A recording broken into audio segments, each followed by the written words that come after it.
You're watching Fox 9 Morning News. Well, there are some images we do not see every day. As we've been reporting all morning, there were some violent clashes between police and protesters last night, about 100 arrests. I-94 shut down for hours, a handful of officers injured as fireworks and pieces of cement were thrown at them. All of this following the death of Philando Castile. And even before all of this, a group of NFL players started campaigning to change the way police and the public interact, specifically gathering influential black men along with some other groups. It's called the Trust 2 Project, and joining us this morning to share more about it is former Viking safety Jack Brewer and founder of a technology called COPsync, Ron Woessner. Thank you so much for joining us. Thank you for having us. Yes, thank you. Jack, let's start with you. Your thoughts about this whole week that we've been watching unfold before us. You know, Minnesota has been a place where, you know, I grew up and became a man. I went to the University of Minnesota and played for the Vikings. And, you know, to see so much tension and violence amongst the people, it's disappointing.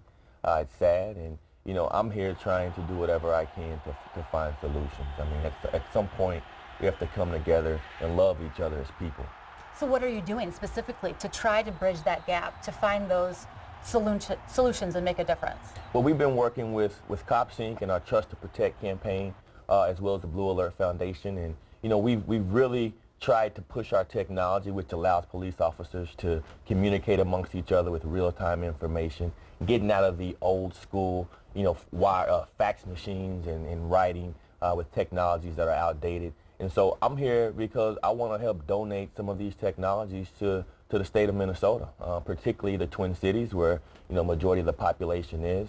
You know, this is where I lived. I've been a resident of Minnesota and been here for the last 15 years of my life. And so we want to, you know, help equip those 1,500 police officers here with a substantial donation of our technology. That's fantastic. Ron, let's talk with you about what is this technology, COPsync. This started when an officer was killed during a routine traffic stop. So-called routine traffic stop. Yeah. Yes, there were 26 million traffic stops in America. When the officer approaches the vehicle, he has virtually no information about the driver. And COPsync is a system, information and communication system, that provides officers information that could have made a difference here in the Twin Cities and could have made a difference in Missouri. When you say no information, typically we know they run the plate. They know when the laptop's in their car, they run a little bit of information so they know what they're walking up to. So they know who the registered owner of the vehicle is, right, and whether whether the vehicle has insurance.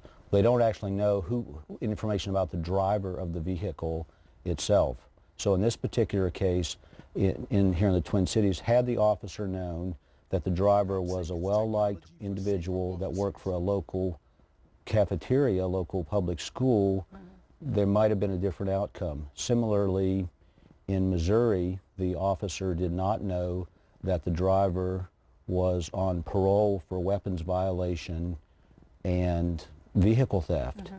And in that case, of course, the driver then shot the officer in the back as the officer was then returning to his patrol car to run the driver's license plate. And so what we're saying is, if officers had this information before they even made the traffic stop, before they're approaching the vehicle, some of these tragic circumstances could be avoided. But how does it work? How do you know who's behind the wheel of the car? How does the technology find out who's driving that car, whether it's registered to them or not? So what we're talking about here is having information in a database that all law enforcement officers are able to access that would be tied to the license plate of the vehicle, for example. And so, for example, some vehicles are known or suspected to be involved in narcotics trafficking. Some vehicles are known to be driven by people that have made a threat to kill a law enforcement officer. Some vehicles are known to be driven by people that are sex offenders. And so what we're saying is, let's equip officers with this type of information so that they can handle these traffic stops differently and avoid some of these tragic consequences. And roughly 650 departments across the country, 12 states are using this. You're trying to get it into Minnesota. Absolutely, that's correct. Thank you both so much for joining us. We appreciate it. And if people want to find out more about the foundation or about the product, where can they go?